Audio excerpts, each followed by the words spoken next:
कांग्रेस को अगर भाई कोई सीट शेयरिंग फॉर्मूला उनको दिखता नहीं है या वो वे फॉरवर्ड उनको एक्सप्लोर करना नहीं है, तो we will go ahead and we will fight the elections on our own might and terms. और हमने अकेला चुनाव लड़ा, हम तो यहाँ नहीं हारे भाई। जहाँ पे आपका ताकत है, बीजेपी का एक खास बात है कि बीजेपी लोगों को गलत समझाने में माहिर है।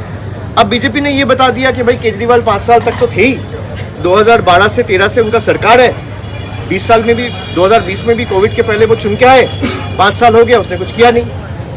अब आम आदमी पार्टी वाले ने कुछ हद तक अनसक्सेसफुल इसलिए रहा क्योंकि उनका जो फेक नैरेटिव है या गलत प्रचार है उसको काउंटर नहीं कर पाया कि भाई एक चुने हुए सरकार को आपने काम करने ही नहीं दिया। मान लीजिए मैं अगर यहाँ से 5 कदम दूर चला जाऊँ तो आप लोगों को मेरा बात सुनाई नहीं देगा, बूम पकड़ेगा ही नहीं। तो अगर आप मुझे मुख्यमंत्री के रूप में चुने हो तो मुझे तो वो संसाधन चाहिए ताकि मैं काम कर पाऊँ। 2023 में बीजेपी ने ऑर्डिनेंस करके प्रदेश की सरकार और दिल्ली की सरकार का सारा पावर ले लिया। अब इसको आपको जनता को समझाना पड़ेगा, जनता को गुमराह कर दिया। ये प्रयास उन्होंने बंगाल में भी किया था कि भाई हम तो सेंटर से पैसा भेज रहे हैं, तृणमूल वाले पैसा आप तक पहुंचने नहीं दे रहे। बीजेपी ने यही दावा किया था। हमने भाई कहा आपने अगर पैसा भेजा है तो 4 साल का व्हाइट पेपर रिलीज कर दीजिए। तो उनका जो झूठ है वो पकड़ा गया, वो अपना व्हाइट पेपर रिलीज नहीं कर पाया। तो बीजेपी ने ये समझा दिया लोगों को कि इतना दिन से केजरीवाल की सरकार है, कुछ काम तो किया ही नहीं। अरे भाई आप एक मुख्यमंत्री को जेल के सलाखों के पीछे रख दिए, उसके कैबिनेट के 3-4 मिनिस्टर्स को including the deputy chief minister सबको आपने जेल के अंदर रख दिया और आप लोगों को ये समझा दिया कि भाई सरकार तो काम नहीं किया। भाई आपके हाथ अगर बांध दिए जाएंगे तो आप काम कैसे करोगे? तो ये बीजेपी सक्सेसफुली लोगों को समझा पाया, आम आदमी पार्टी ये सक्सेसफुली लोगों तक पहुंचा नहीं पाया। ये उनका व्यर्थता है। तो मुझे नहीं लगता है कि अगर अलायंस एक साथ लड़ते उसका बहुत महत्व होता। हाँ 2-4-5 सीटों में जरूर फर्क पड़ता, बट दिल्ली का लोगों को ये लगा था कि भाई एक चेंज जरूरी है, चाहे नतीजे कुछ भी आए। मतलब डेमोक्रेसी में you have to respect the mandate of the people, चाहे वो आपको पसंद हो चाहे वो आपको पसंद ना हो। कि मुझे हरा दिया तो ये मतलब नहीं है कि भाई लोग गलत हैं। People in democracy are never wrong, लोग कभी गलत नहीं होते। आपने लोगों तक पहुंचने में हो सकता है प्रयास किया लेकिन अनसक्सेसफुल रहे। आप अगर लोगों को ठीक से वही चीज़ें आप पहुंचा पाते, जैसे मनरेगा में यहाँ पे बीजेपी के सारे नेता मंत्री, देश के बड़े मंत्री आए, बोले मनरेगा का पैसा तो हमने छोड़ दिया है। अब भाई हम 50 लाख लोगों के पास गए, उनके साथ उनको दिखाया, उनको समझाया, उनसे चिट्ठी लिखवाया, फिर दिल्ली गया, हमारे ऊपर दिल्ली में हमला हुआ। तो हम लोगों को बताए कि भाई देखो आपका पैसा प्रदेश की सरकार रोक के नहीं रखा है, सेंट्रल गवर्नमेंट रोक के रखा है, और जो अभी तक रुकी हुई है। तो लोगों ने जवाब दिया कि नहीं दिया? दिया। तो आप अगर लोगों को समझाने में सक्सेसफुल रहे तो लोग आपके साथ रहेंगे।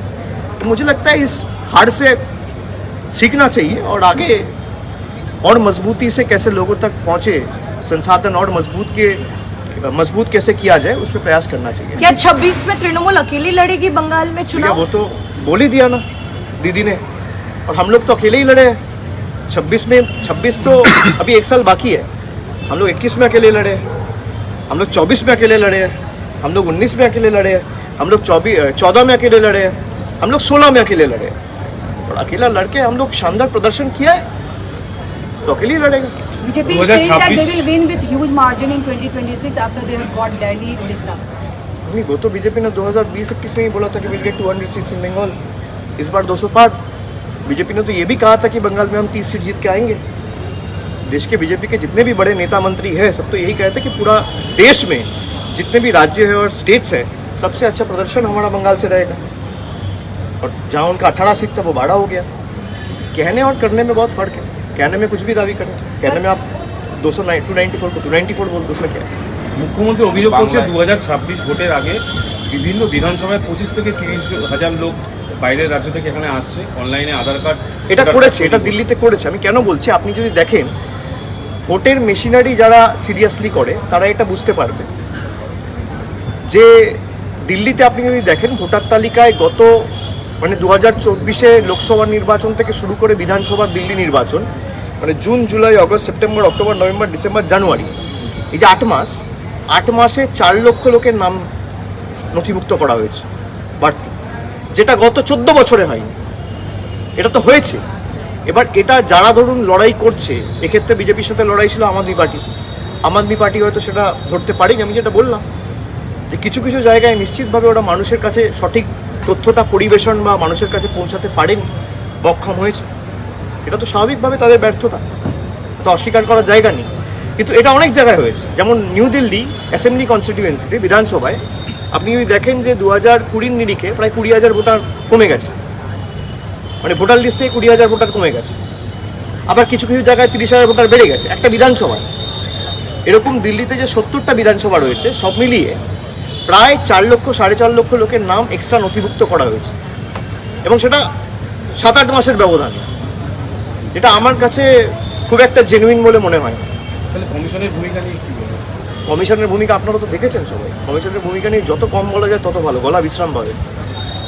Sir, JPC report has been raised today in the Rajya Sabha. In what context? On Waqf bill.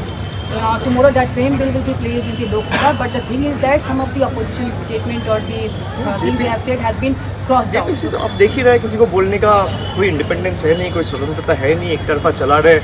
कोई भी किसी का सजेशंस आप ऑन रिकॉर्ड लेते नहीं हो।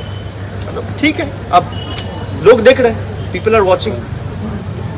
26 ক্ষমতায় এলে কেন্দ্রীয় হারে ডিএ আর লক্ষ্মীর ভান্ডারের বদলে অন্নপূর্ণা যোজনা আরো বেশি টাকা বাড়িয়ে দেওয়া হবে মানুষের কাছে, বিজেপির নেতারা বলছে শুভেন্দুর কালকের বাজেটের পর। এই বিজেপি তো লক্ষ্মীর ভান্ডারের বিরুদ্ধে বলেছিল যে আমরা ক্ষমতায় লক্ষ্মীর ভান্ডার বন্ধ করে দেবো। কে বলেছিল? বিজেপি বলেছিল। কুচবিহারের নেত্রী বলেছিল। 1 বছর হয়ে গেছে, তার বিরুদ্ধে কোনো ব্যবস্থা নিয়েছে? যারা লক্ষ্মীর ভান্ডার বন্ধ করতে চায় তারা বলছে লক্ষ্মীর ভান্ডার দেবো। এটাই তো মামাটি মানুষের সরকারের সফল। ঠিক আছে, থ্যাংক ইউ। Thank you.